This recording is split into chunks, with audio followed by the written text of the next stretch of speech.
बिस्मिल्लाहिर्रहमानिर्रहीम। जी स्टूडेंट्स, अब हम चैप्टर नंबर 6 का लेक्चर नंबर 6 पढ़ने जा रहे हैं। Again put out your copies and pains, open up your eyes, years and most importantly brain. आप में से यहाँ मुझे डेड बॉडीज बैठी हुई नजर ना आए, बल्कि जिंदा लोग नजर आए जो इल्म हासिल करने की जुस्तजू और ख्वाहिश रखते हैं। राइट, सो हम चैप्टर नंबर 6 के लेक्चर नंबर 6 में डिस्कस करने वाले हैं क्या, रेस्पिरेशन इन प्रोकैरियोट्स। और इसके लिए मैंने ये ऑलरेडी लिख रखा है आप लोगों के पास, रेस्पिरेशन जरा नए डिफरेंट स्टाइल में।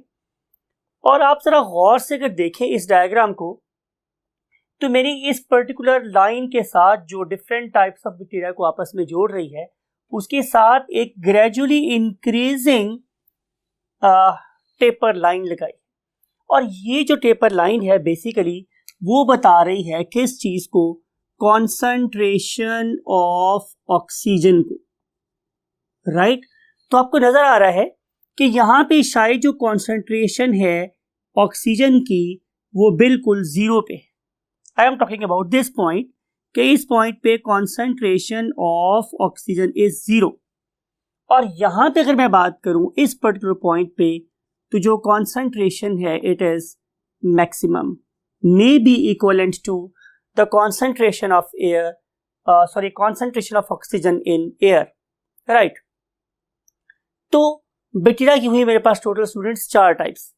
N aerobes, anaerobic, an का मतलब है स्टूडेंट्स विद आउट, राइट, और एरोबिक का मतलब होता है व्हाट, ऑक्सीजन। तो एक ऐसा ग्रुप ऑफ बैक्टीरिया जो विदाउट ऑक्सीजन रहना पसंद करता हो, उसे हम नाम देते हैं एनएरोब्स। आप लोगों ने ये बात बड़े गौर से ध्यान से सुननी है स्टूडेंट्स, कि वो वाले बैक्टीरिया की जो ऑक्सीजन के बगैर रहना पसंद करते हैं, अगर मैं उन्हें ऑक्सीजन दे दूं तो दे बिगिन टू डाई, वो मरना शुरू हो जाते हैं। इसका मतलब ये होगा कि अगर मैं इन पर्टिकुलर बैक्टीरिया को अपनी लेबोरेटरी में कल्चर करना चाहता हूं, तो फिर मुझे एब्सोल्युटली ऑक्सीजन फ्री एनवायरनमेंट देना पड़ेगा। राइट, तो उसके लिए हम स्पेशल एनएरोबिक चैम्बर्स यूज करते हैं जो ज़ाहिर एनवायरनमेंट से सील होते हैं, और उसमें हम ऐसा केमिकल भी डालते हैं जो ऑलरेडी प्रेजेंट ऑक्सीजन को एब्जॉर्ब कर लेता है। तो इस किस्म के ऑर्गेनिजम्स को हम क्या बोलते हैं, एनएरोबिक बैक्टीरिया। फिर अगर जरा आप नंबर 2 स्टेप पे ऊपर मूव करते हैं, जो से जरा हायर लेवल पे नजर आ रहा है आप लोगों को, तो यू मे सी कि यहां पे कॉन्सेंट्रेशन ऑक्सीजन की definitely as compare to anaerobic environment ज्यादा है, लेकिन इतनी ज्यादा नहीं है। इसलिए मैंने वर्ड यूज किया है माइक्रो का मतलब थोड़ी सी, यानी कि अगर इनको थोड़ी सी ऑक्सीजन मिल जाए, माइक्रो का मतलब स्टूडेंट्स क्या है, थोड़ी सी, यानी कि अगर इन्हें हम थोड़ी सी मिकदार दे दें ऑक्सीजन की तो ये नहीं मरेंगे।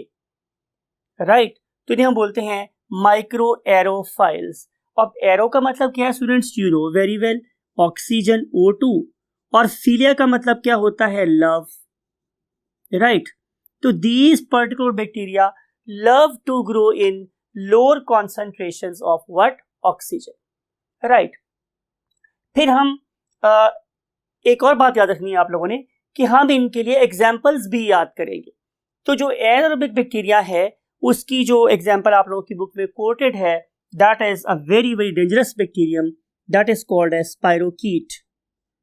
Spirochaete, right.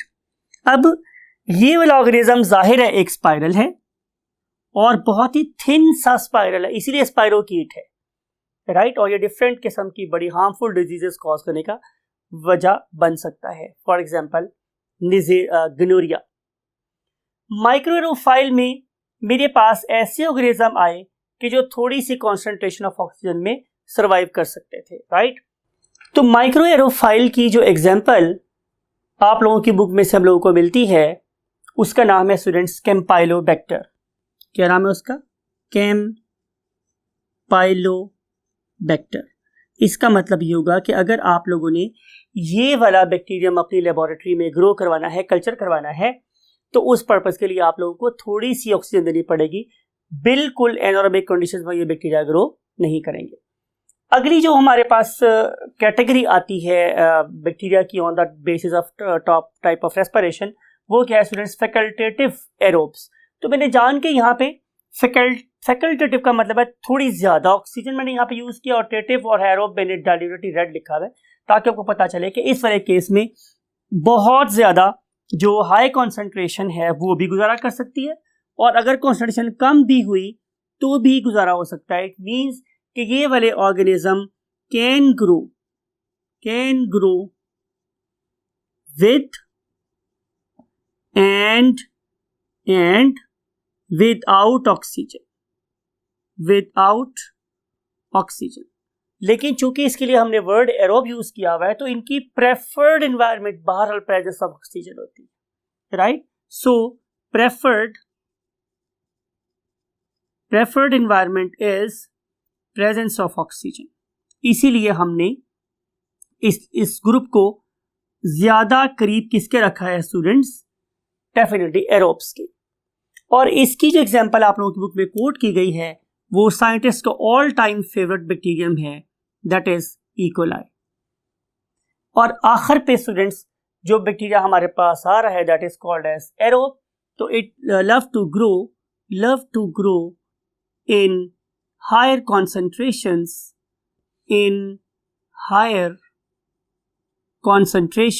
of what? Oxygen। और इस पर्टिकुलर ग्रुप की जो एग्जाम्पल है it is pseudomonas aeruginosa name indicate कर रहा है, लेकिन भाई आप सूडोमोनास तक ही याद कर लें तो it will be sufficient for you to score marks in Lahore board examinations, right? So ये स्टूडेंट्स मेरे पास 4 टाइप्स इसकी बैक्टीरिया की on the basis of what? Respiration. अब हम मूव कर रहे हैं बहुत क्विकली नेक्स्ट टॉपिक की तरफ, और नेक्स्ट टॉपिक मेरे पास क्या है स्टूडेंट्स? Growth and reproduction. तो अगर मेरे पास स्टूडेंट्स एक बैक्टीरियम बहुत छोटे से साइज का है, मींस ये अभी पैदा हुआ है, तो आपको पता है जब बच्चा दुनिया में तशरीफ लाएगा तो वो डेफिनेटली साइज में छोटा होगा, और फिर उसके बाद वो एक टाइम ऐसा आएगा कि जब वो अपने माँ बाप के साइज के बराबर हो जाएगा, राइट? इस सारी की सारी फेज को कि जब एक बच्चा अपने माँ बाप के कद के या उनसे बड़ा हो जाता है या बराबर हो जाता है, इसे हम नाम देते हैं किसका? ग्रोथ का, राइट स्टूडेंट्स? फिर उसके बाद बैक्टीरियम वही काम करेगा ज़ाहिर जो उसके पेरेंट्स ने किया, मींस कि they will give rise to the new organisms. तो फिर ये दोबारा से क्या करेगा? एक बैक्टीरियम प्रोड्यूस करेगा या मल्टीपल बैक्टीरियम प्रोड्यूस करेगा, something like it, for example ऐसे, और फिर ये बैक्टीरियम दोबारा उसी फेज से गुजरेगा जिससे उसका पेरेंट बैक्टीरियम गुजरा था, मीन ग्रोथ के फेज से गुजरेगा। तो इसका मतलब ये होगा कि अगर एक बैक्टीरियम ने अपना साइकिल कंप्लीट करना है तो उसे 2 काम करने हैं, number 1 growth and number 2 is reproduction. तो किसी भी स्पीशीज के इस दुनिया पे एग्जिस्ट करने के लिए यही 2 चीजें बहुत जरूरी हैं, ग्रोथ एंड रिप्रोडक्शन। अगर वो बड़ा नहीं होगा तो जाहिर है रिप्रोड्यूस नहीं कर सकेगा, अगर रिप्रोड्यूस नहीं कर सकेगा तो ग्रोथ करने के लिए रॉ मटेरियल प्रेजेंट नहीं होगा, राइट? तो दोनों चीजें मिलकर बेसिकली क्या बना रही हैं? इंपॉर्टेंट है स्टूडेंट्स, बैक्टीरिया का या किसी भी ऑर्गेनिज्म का जनरेशन टाइम, राइट? तो एक ऑर्गेनिज्म के प्रोड्यूस होने से लेकर अगले ऑर्गेनिज्म के प्रोड्यूस होने तक का जो टाइम है it is called age generation time. ये इंपॉर्टेंट कॉन्सेप्ट है, ये आप लोगों को आना चाहिए। तो यूजुअली हम लोग ये बात करते हैं कि बैक्टीरिया नॉर्मली 20 मिनट्स में डबल हो जाते हैं, तो इस लिहाज से जो बैक्टीरिया का जनरेशन टाइम है इट इज अप्रॉक्सीमेटली 20 मिनट्स, लेकिन कोई हार्ड एंड फास्ट रूल नहीं है, ज्यादा कम हो सकता है। सो एनी हाउ, अब हमने अंडरस्टैंड करना है अगर एक बैक्टीरियम बड़े होते होते होते होते अपने पेरेंट के साइज के बराबर हो गया है तो फिर ये क्या करेगा? मैंने आंसर दिया था रिप्रोड्यूस करेगा। तो आए हम देखते हैं कि बैक्टीरिया कितने तरीके से रिप्रोड्यूस कर सकता है। तो यहां पे हम हेडिंग लगा रहे हैं रिप्रोडक्शन टाइप्स। तो स्टूडेंट्स आंसर ये है कि हम जो बैक्टीरियम है ये 2 तरीके से रिप्रोड्यूस कर सकता है। One of them is called as asexual reproduction. इस वाले केस में एक ऑर्गेनिज्म ही काफी है टू प्रोड्यूस इट्स डिसेंडेंट्स। लेकिन जो दूसरी टाइप की रिप्रोडक्शन है उसे हम लोग नाम देते हैं व्हाट, सेक्सुअल रिप्रोडक्शन। और सेक्सुअल रिप्रोडक्शन में एटलीस्ट हम लोगों को 2 ऑर्गेनिज्म चाहिए होते हैं, right. In case of sexual reproduction we are in need of at least 2 organisms, 2 organisms और 2 बैक्टीरिया। जबकि यहाँ पे सिर्फ और सिर्फ एक ऑर्गेनिज्म ही अपने जैसे नए ऑर्गेनिज्म प्रोड्यूस कर सकता है। तो बैक्टीरियम या बैक्टीरिया एसेक्सुअल रिप्रोडक्शन का जो मेथड यूज करते हैं उसे हम लोग नाम देते हैं स्टूडेंट्स क्या, बाइनरी फिशन का, बाइनरी फिशन। अब इस वाले केस में बाय का मतलब होता है 2, राइट, और नेरी का मतलब होता है बॉडी, और फिशन का मतलब होता है ब्रेक डाउन। इस वाले केस में एक बैक्टीरियम 2 बैक्टीरिया में डिवाइड हो जाएगा। लुक एट दिस कि ये मेरे पास एक बैक्टीरियम था, ये वाला, और उसके पास एक सिंगल सर्कुलर क्या प्रेजेंट था स्टूडेंट्स, क्रोमोसोम। फर्स्ट कर लेते हैं कि ये मेरे पास एक एग्जिस्टिंग क्रोमोसोम है जो पहले से मौजूद था। तो सबसे पहले क्या होगा, सबसे पहले स्टूडेंट्स इस पर्टिकुलर क्रोमोसोम की डुप्लीकेशन होगी या रेप्लिकेशन होगी, और उसके रिजल्ट में इस पर्टिकुलर बैक्टीरियम की बॉडी में 2 क्रोमोसोम बन जाएंगे। You may see over here कि ये कुछ हो गया मेरे पास, ये एक पहले से प्रेजेंट क्रोमोसोम था, और आपको डिफरेंशिएट करने के लिए सिर्फ हम डिफरेंट कलर यूज कर रहे हैं, अदरवाइज बिल्कुल उसकी डिटो कॉपी है। तो ये एक क्रोमोसोम मेरे पास और बन गया है, समथिंग लाइक इट। तो लिख देते हैं आप लोगों के लिए, सिर्फ समझाने के लिए, कि ये मेरे पास एक न्यूली सिंथेसाइज्ड डीएनए है, और ये मेरे पास एक ओल्डर डीएनए, राइट। अब नेक्स्ट फेज में स्टूडेंट्स होना क्या है, अगली फेज में ये दोनों के दोनों DNA they begin to move in opposite direction, something like it कि ये बैक्टीरियम था मेरे पास। अब एक जो डीएनए है ये मूव कर गया है से new one towards the left side में मूव कर गया मेरे पास, और जो ओल्डर डीएनए है it is basically lying somewhere here, ये दूसरी साइड पे मूव कर गया, राइट। अगले फेज में स्टूडेंट्स क्या होगा बाइनरी फिशन के, कि अब इसमें सबसे पहले cell membrane it will begin to invaginate. Last time discuss किया था मैंने कि टू फोल्ड इनवर्ड, कि इस पर्टिकुलर इवेंट के बाद ये जो सेल मेम्ब्रेन है ये मूव करना शुरू कर दिया है इसने इनवर्ड, अंदर की तरफ को मूव हुई, और ये प्रोसेस चलता रहा यहां तक कि ये बिल्कुल दरमियान में आके फ्यूज हो गए, राइट। इस वाले केस में हमने साइटोकाइनेसिस भी कर लिया है और कैरियोकाइनेसिस भी कर लिया है, मींस मैंने क्रोमोसोम को भी डिवाइड कर लिया है और न्यूक्लियस को भी 2 इक्वल पार्ट्स में डिवाइड कर लिया है। ये 2 काम होने के बाद अब सिर्फ और सिर्फ डिवीजन ऑफ सेल वॉल रह जाती है, जिसमें जाहिर है मेरे पास एंजाइम्स आएंगे जो सेल वॉल को स्पेसिफिक पॉइंट से ब्रेक कर देंगे, और उसके रिजल्ट में ये प्रोड्यूस हो जाएंगे मेरे पास क्या, 2 डॉटर बैक्टीरियम, एक ये वाला बैक्टीरियम स्टूडेंट्स और एक ये वाला बैक्टीरियम, राइट। इन दोनों के अंदर जाहिर है अब प्रेजेंट है सेल मेम्ब्रेन, और जो एक बैक्टीरियम है उसके अंदर प्रेजेंट है older DNA, something like it, और ये मेरे पास दूसरे बैक्टीरियम में प्रेजेंट है न्यू डीएनए। इस सारे के सारे प्रोसेस को, जिसमें एक इंडिविजुअल 2 इक्वल पार्ट्स में डिवाइड हो गया, हम क्या नाम देते हैं स्टूडेंट्स, बाइनरी फिशन का, राइट। अब अगली बात कि सेक्सुअल रिप्रोडक्शन की स्टूडेंट्स बैक्टीरिया में 3 डिफरेंट टाइप्स रिपोर्टेड हैं, राइट। उसको हम यूं ड्रॉ कर लेते हैं। नंबर 1 जो पहली टाइप है उसे हम नाम देते हैं कॉन्जुगेशन का। ये लफ्ज हम पहले पढ़ चुके हैं। इसमें 2 डिफरेंट मेटिंग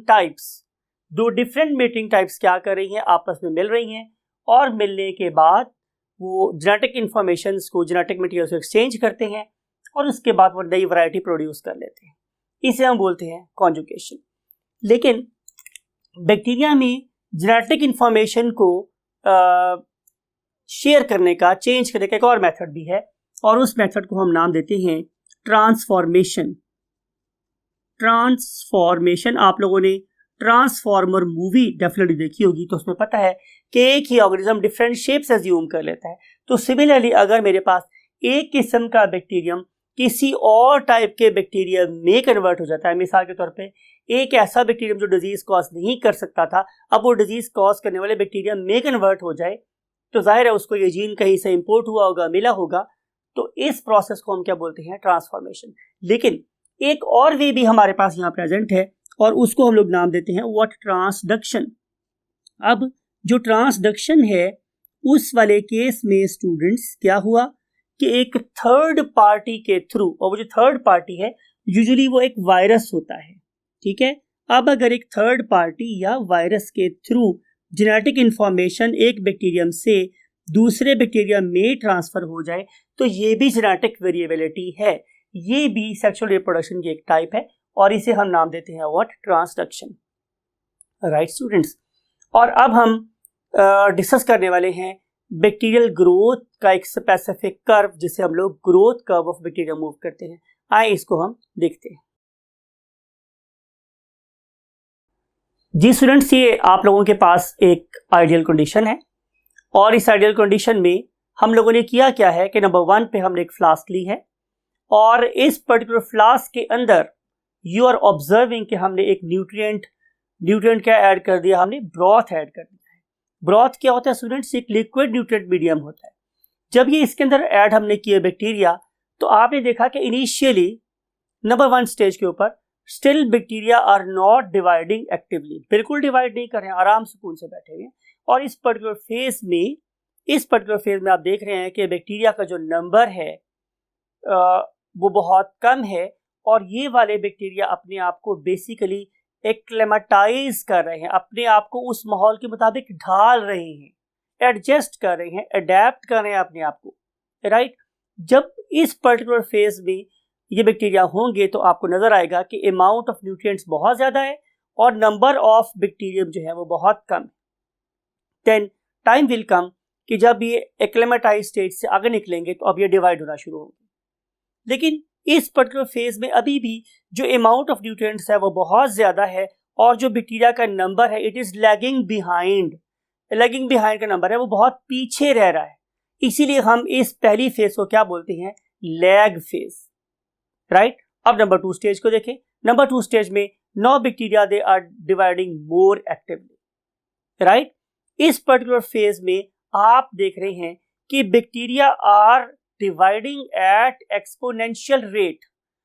राइट, बहुत ही तेजी के साथ, बहुत ही स्पीड के साथ वो अपने आप को रिप्रोडक्शन के प्रोसेस से गुजार रहे हैं, बिकॉज कॉपियस बहुत ज्यादा अमाउंट में न्यूट्रिएंट्स यहाँ पे प्रेजेंट हैं। जब बहुत ज्यादा अमाउंट में न्यूट्रिएंट्स प्रेजेंट होंगे तो वो इन न्यूट्रिएंट्स को पूरे तरीके से एक्सप्लॉइट करेंगे और फुल रेट पर रिप्रोड्यूस करेंगे। इसीलिए हमने इसको एक्सपोनेंशियल रेट के रेफरेंस से, रेज टू द पावर के रेफरेंस से, 10 raise to the power 2, raise to the power 3, raise to the power 4 को नॉर्मली हम लॉगरिथम में यूज करते हैं। इसीलिए मैंने इस सेकंड फेज को क्या नाम दिया हुआ है? Log phase. लेकिन सदा कोई चीज नहीं रहती। पर्टिकुलरली इस पर्टिकुलर फ्लास्क पे आप देख रहे हैं कि एक टाइम ऐसा आएगा कि जब number of nutrients number of produced bacteria के बराबर हो जाएंगे। अब क्या होगा स्टूडेंट्स? अब बैक्टीरिया को ये बात का अंदाजा होगा कि शायद हमने बहुत बड़ी मिस्टेक कर ली है, और अब जो नंबर ऑफ न्यूट्रिएंट्स मुझे नजर आ रहे हैं इस फ्लास्क के अंदर वो बहुत कम है, और जो नंबर है बैक्टीरिया का वो बहुत बढ़ गया है। तो बैक्टीरिया क्या करेंगे? अब रिप्रोड्यूस करना छोड़ देंगे। राइट, और जब वो रिप्रोड्यूस करना छोड़ेंगे तो एक फ्लैट प्लेटू नजर आएगा उनके ग्रोथ कर्व में। राइट, इस फ्लैट प्लेटू को हम बोलते हैं stationary phase, when number of bacteria are not increasing any more, number और ज्यादा नहीं बढ़ रहा, तो इसे हम क्या बोलते हैं स्टूडेंट? Stationary phase. लेकिन फिर भी जो बैक्टीरिया ऑलरेडी इस फ्लास्क के अंदर प्रेजेंट है उन्हें अपने आप को सर्वाइव कराने के लिए न्यूट्रिएंट्स की जरूरत थी, और न्यूट्रिएंट्स बहुत तेजी से क्या हो रहे हैं? डिप्लीट का मतलब होता है कम। तो रिजल्ट क्या होगा कि अब ये बैक्टीरिया मरना शुरू हो जाएंगे। इसे हम बोलते हैं डिक्लाइन फेज और डेथ फेज, बिकॉज के bacteria are going to face the death due to unavailability of the nutrients. Right students. तो इस तरीके से यू मे सी, अब दोबारा से ग्राफ को हम प्लॉट करते हैं तो आप देख रहे हैं कि सबसे पहले हमने क्या ड्रॉ किया स्टूडेंट, लैग फेज, फिर ड्रॉ किया हम लोगों ने व्हाट, लॉग फेज, और अब हम ड्रॉ कर रहे हैं क्या, स्टेशनरी फेज, और जो आखिरी फेज है उसे हम क्या बोलते हैं, डिक्लाइन फेज। तो इन चारों फेजेस से मिलने से जो कर्व बनता है उसे हम ग्रोथ कर्व ऑफ बैक्टीरिया बोलते हैं, राइट।